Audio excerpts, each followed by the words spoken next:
Hi అండి, అందరికీ నమస్తే. ఈరోజు మన ఛానల్లో సమ్మర్ స్పెషల్గా రాగి జావా ఎలా తయారు చేసుకోవాలో చేసి చూపిస్తాను.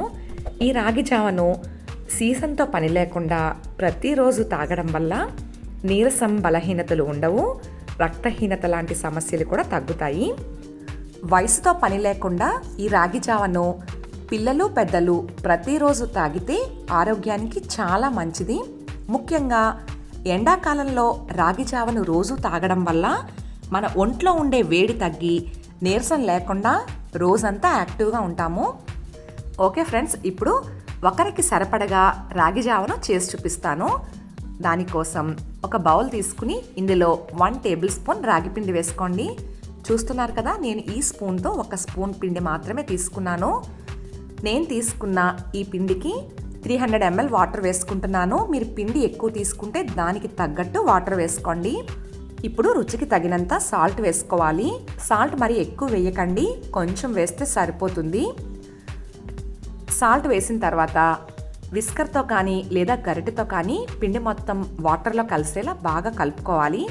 ఇలా కలిపిన ఈ గిన్నెని స్టవ్ మీద పెట్టుకుని మంటను లో టు మీడియం హీట్లో ఉంచి మధ్య మధ్యలో ఇలా కలుపుకుంటూ 2-3 నిమిషాల పాటు ఉడికించుకోవాలి. మీరు చిన్న గిన్నెలో ఉడికించుకుంటే ఇదంతా పైకి పొంగిపోతుందండి. ఎక్కువ క్వాంటిటీలో తీసుకున్నప్పుడు కొంచెం పెద్ద గిన్నెనే పెట్టుకోండి. చూసారు కదా, ఇలా మరిగేటప్పుడు మధ్య మధ్యలో కలుపుతూ ఉండాలి. కలపకుండా వదిలేస్తే అడుగంటుతుంది. ఈ విధంగా కలపడం వల్ల జావా ఉండలు కట్టకుండా చక్కగా వస్తుందండి. చూసారు కదా, ఇలా మధ్య మధ్యలో కలుపుకుంటూ 2-3 నిమిషాల పాటు బాగా ఉడికిన తర్వాత స్టవ్ ఆఫ్ చేసుకోవడమే. ఫ్రెండ్స్ చూడండి, ఇదైతే బాగా ఉడికిపోయింది. ఇలా ఒక 2-3 నిమిషాలు ఉడికిన తర్వాత స్టవ్ ఆఫ్ చేసేసి స్టవ్ మించి కిందకి దించి బాగా చల్లారనివ్వాలి.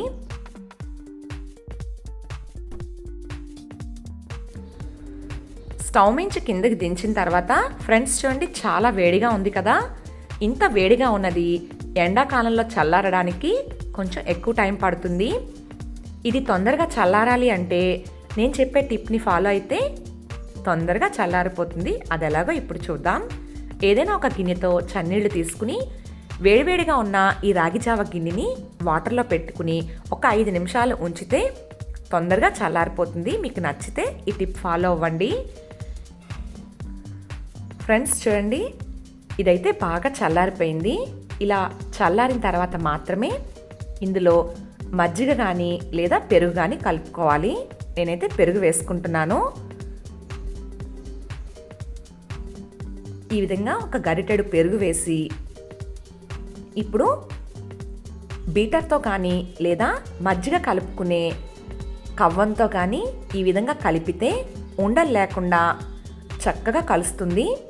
అప్పుడు తాగడానికి చాలా బాగుంటుంది. చూసారు కదా, నేనైతే విస్కర్తో బాగా కలుపుకుంటున్నాను. మీ దగ్గర ఇలాంటిది లేకపోతే మజ్జిగ చేసుకునే కవ్వంతో అయినా ఈ విధంగా బాగా కలుపుకోండి. ఫ్రెండ్స్ చూడండి, రాగి జావా తాగడానికి రెడీగా ఉంది. చూసారు కదా, ఎక్కడ ఉండలు లేకుండా పర్ఫెక్ట్గా వచ్చింది. ఇప్పుడు సర్వింగ్ గ్లాస్లో వేసుకుని సర్వ్ చేసుకోవడమే. సమ్మర్ స్పెషల్గా ఈ రాగి జావను నేను చెప్పిన ప్రాసెస్లో మీరు తప్పకుండా తయారు చేసుకుని ప్రతిరోజు తాగడానికైతే ట్రై చేయండి.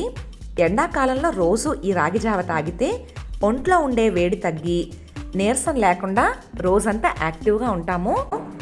ఎండాకాలంలో వేసవి తాపాన్ని తగ్గించి నీరసం లేకుండా ఇన్స్టంట్ ఎనర్జీ రావడం కోసం పిల్లలు, పెద్దలు ప్రతిరోజు ఒక గ్లాస్ ఈ జ్యూస్ని తప్పకుండా తాగాల్సిందే. ఈ జ్యూస్ తయారు చేసుకోవడానికి ముందు రోజు నైటే ఇలా కాచి చల్లార్చి పెట్టుకున్న పాలను ఐస్ క్యూబ్ ట్రేలో వేసుకుని ఫ్రీజర్లో పెట్టుకోండి. జ్యూస్లో ఐస్ క్యూబ్స్ వేసే బదులు ఇలా నేను పాలను ఫ్రీజర్లో పెట్టి యూస్ చేసుకుంటున్నాను. మీరు పాలు కాకపోతే వాటర్ అయినా వేసుకోండి. పాలు వేసుకుంటే బాగుంటుంది. ఇప్పుడు ఒక మీడియం సైజులో ఉండే తర్బూజా తీసుకుని శుభ్రంగా కడిగి మధ్యలోకి కట్ చేసి ఇందులో ఉండే గింజల్ని తీసి పల్ప్ని కలెక్ట్ చేసుకోవాలి. తర్బూజాలో వాటర్ కంటెంట్ ఎక్కువగా ఉండడం వల్ల వేసవి కాలంలో ఈ ఫ్రూట్ని తిన్నా లేదా జ్యూస్ రూపంలో తాగినా హెల్త్కి చాలా మంచిది. పిల్లలు పెద్దలు వీలైతే ప్రతిరోజు ఈ ఫ్రూట్ తినడానికి ట్రై చేయండి. అలాగే వెయిట్ లాస్ అవ్వాలనుకునే వాళ్ళకి కూడా ఈ ఫ్రూట్ బాగా హెల్ప్ అవుతుంది. ఫ్రెండ్స్ చూసారు కదా, ఇలా పల్ప్ మొత్తం కలెక్ట్ చేసుకుని జ్యూసర్లో వేసుకోవాలి. ఈ జ్యూస్ నేను ఇద్దరికి సరిపడగా చేస్తున్నాను. మీరు ఇంకా ఎక్కువ క్వాంటిటీలో చేసుకుంటే దానికి తగ్గట్టుగా మిగిలిన ఇంగ్రీడియంట్స్ అన్నీ యాడ్ చేసుకోండి. ఇప్పుడు ఇందులో 2 టేబుల్ స్పూన్స్ వరకు బెల్లం పొడి వేసుకోవాలి. ఈ జ్యూస్ బెల్లంతో చేస్తే బాగుంటుంది. బెల్లం ఇష్టపడిన వారు షుగర్ అయినా వేసుకోవచ్చు.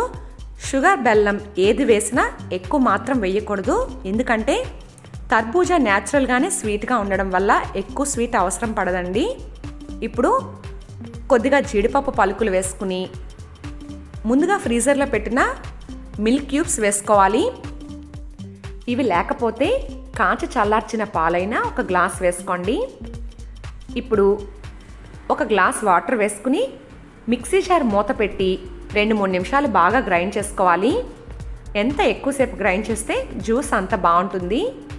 ఇలా బాగా గ్రైండ్ చేసిన తర్వాత సర్వింగ్ గ్లాస్లో వేసుకుని ముందుగా నానబెట్టి పెట్టుకున్న సబ్జా గింజలు 1 టేబుల్ స్పూన్ వేసి డ్రై ఫ్రూట్స్ వేసుకుని సర్వ్ చేసుకోవడమే.